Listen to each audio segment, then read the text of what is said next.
We're here with Coach Kiffin. He's ready for questions. We'll start right here on the front row and then pass it to your left.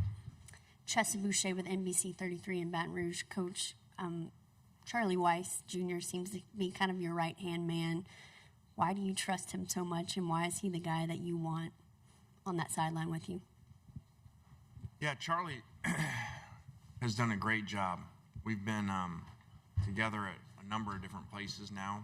You know, he was introduced to me as came on an interview at Alabama before, but we were interviewing him for a quality control job at Alabama. And, you know, someone had told me about him. They said, this guy's like boy wonder, you know, like show some age, like Doogie Howser, you know, like this just like way ahead of his time kind of nerd kid. And they're like, he's got a photographic memory. So, of course, you know, like there's no way. So we go to dinner, and then like I show him my like driver's license and credit card. And I'm like, here, I'm going to ask you about this tomorrow.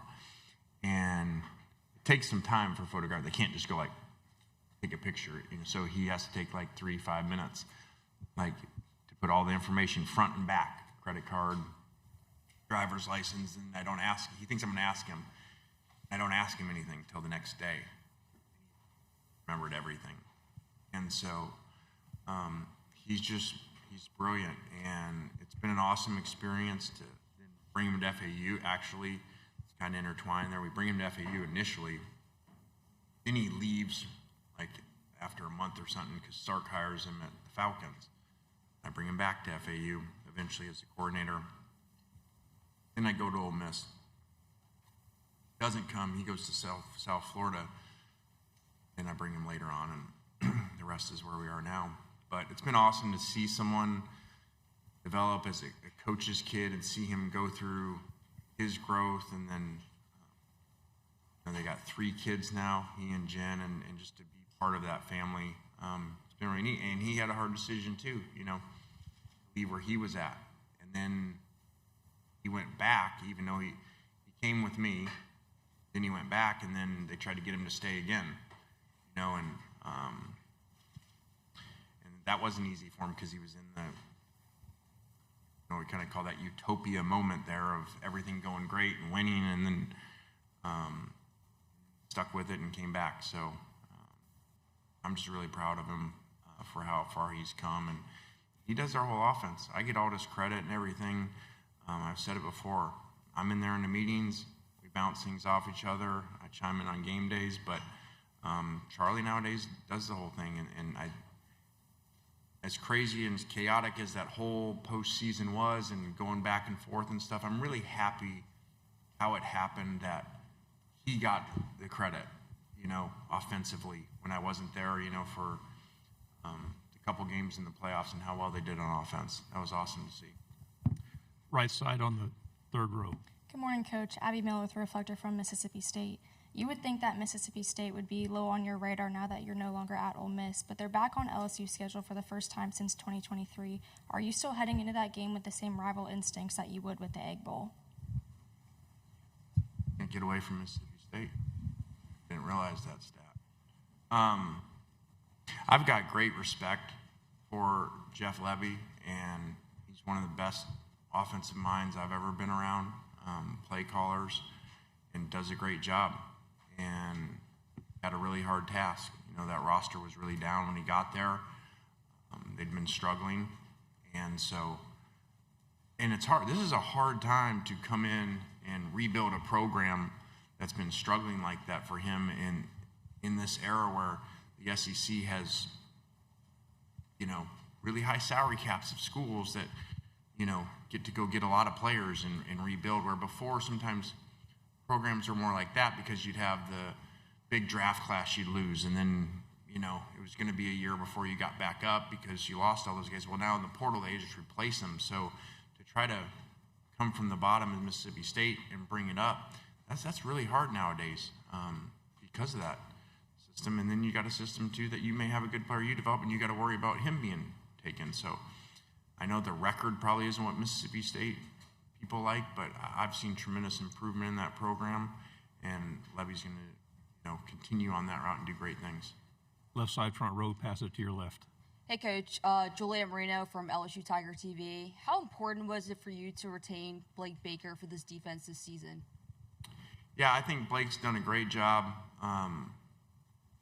Covering LSU where the defense was a couple years ago, and continuing to improve it. And he does a great job with the players. They really respect him, play really hard for him, and I'm excited. I'm excited of combining this. I think when defenses have played really well and done really well as a defensive coordinator, when you bring this system in, I think they really enjoy it. They enjoy practicing against us, even though it's kind of a pain at the time practicing against our tempo, but it makes you better. And so I've enjoyed our interactions. I've enjoyed the competitiveness of Blake, and I think it's going to be a great combination. Front row.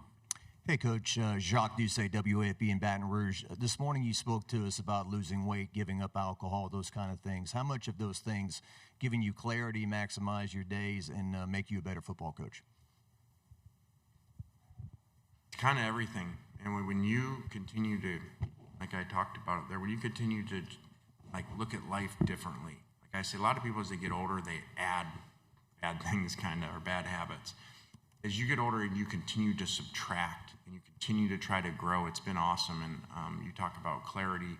When you remove things from your life that are clutter, you get clear and you see things differently. And it's been an awesome experience. What I love about my journey, especially as you allude to the alcohol part, how many people, whether it's coaches, other people, friends that I've known in different places, or maybe barely know, and they see it.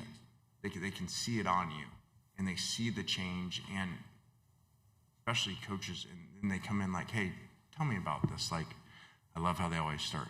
They're like, well, I mean, I don't have a problem, but tell me how you stopped this.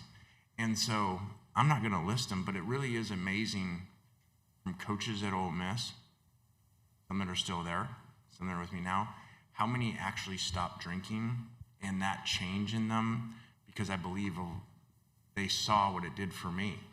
And that's the favorite part for me, besides how I feel and how it's made my daily and my relationships, to see other people go through that. And even in some cases to see people come in and say, help them through that transition and then see their marriages, flourish in it, has been really awesome for me.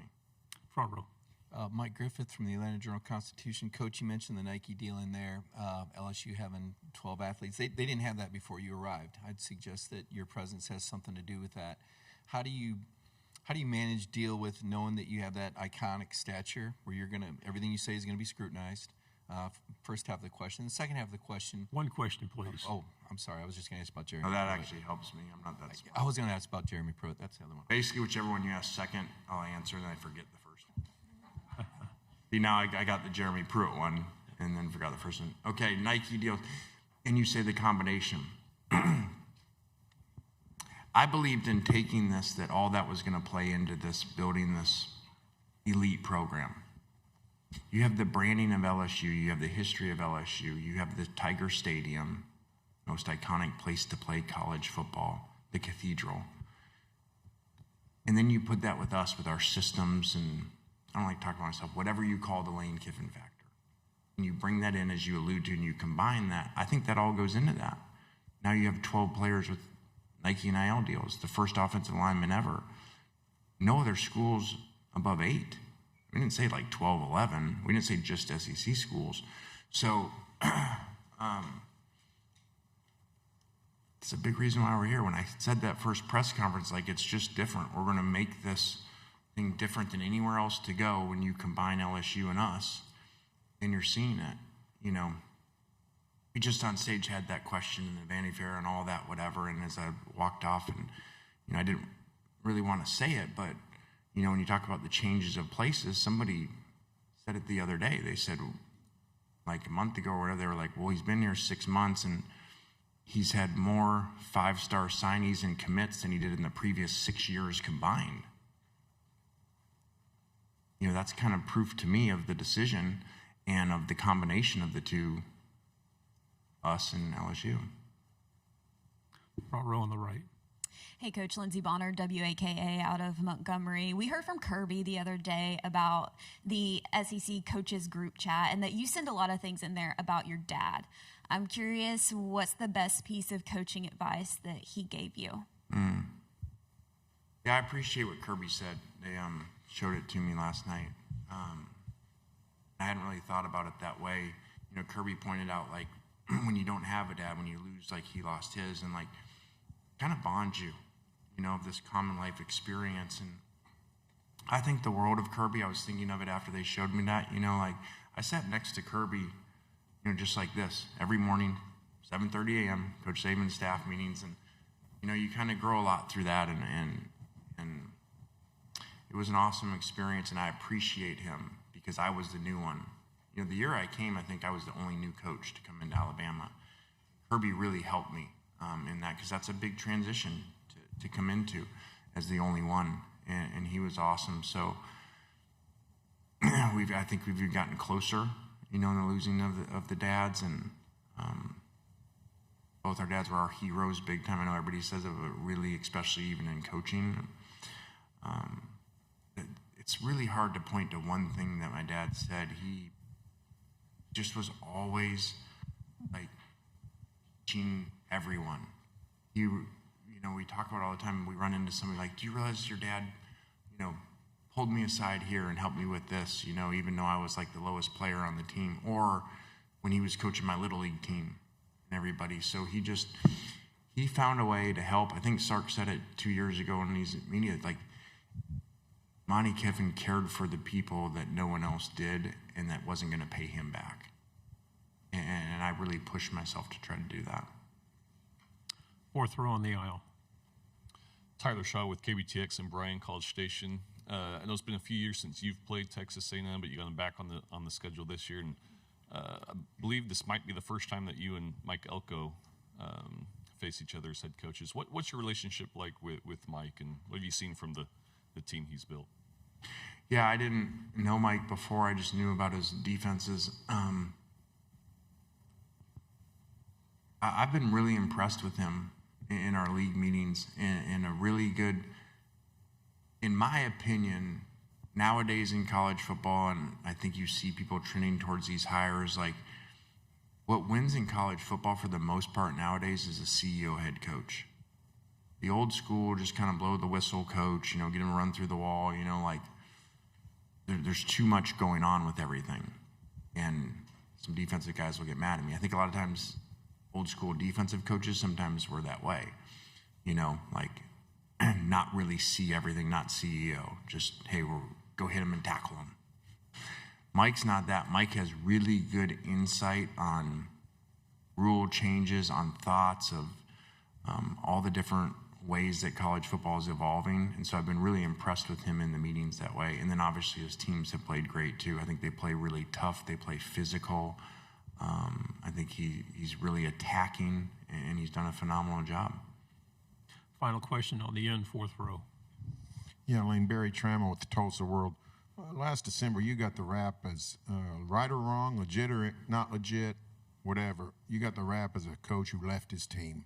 How much have you had to counter that in your dealings with players, prospective players, coaches, prospective coaches, families, whoever you deal with in your professional life? Yeah. It's not coach speak. I don't give coach speak. I don't deal with it at all. I mean, recruits, families, I think kind of initially that was, people were saying, you know, that would be a big thing. They don't. They want to know how they're coached, how do they fit into the program, what's their NIL deal. I don't ever get asked like about that from recruits, from parents, from any of that. I think they come, they see what we're doing. And I think for recruits and recruits' parents, I don't think any of them don't see why I did what I did. You know, I think they come and they see LSU, and they see what we're doing at LSU, and they see the history of LSU and the power of LSU, and it doesn't even come up. Coach, thank you very much. Great All right, job. guys, thank you.